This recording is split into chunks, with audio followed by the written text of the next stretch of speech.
Днес показвам панталони. Започвам с този комплект, с който съм аз. Пола панталон с риза. Памук, много фин, много тънък, изключително подходящ за летния сезон и може да е ризата вътре, може да е отвън, може да се върже на кръста, варианти има много, по-отделно също може да се носи. Много хубаво и леко комплектче за лятото.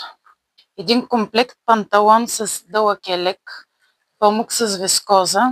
Имат едни подплънки, които не са много големи и много добре стои така вталено с колана, когато се завърже. Не прозира, панталона има подплата.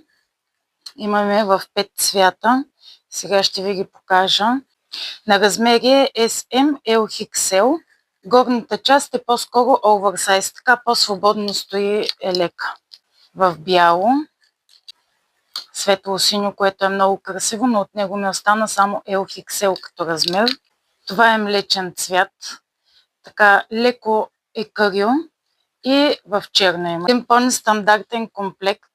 Панталона е тип балон, но къс над кокълчето и блузата е оверсайз, малко асиметрична, отпред е по-къса, отзад е по-дълга.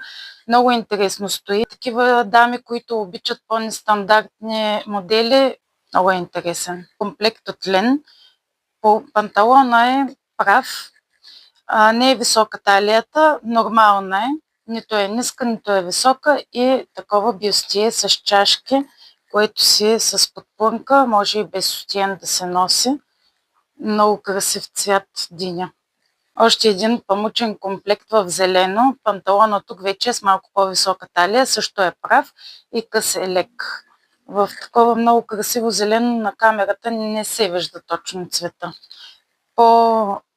Малко по-светло е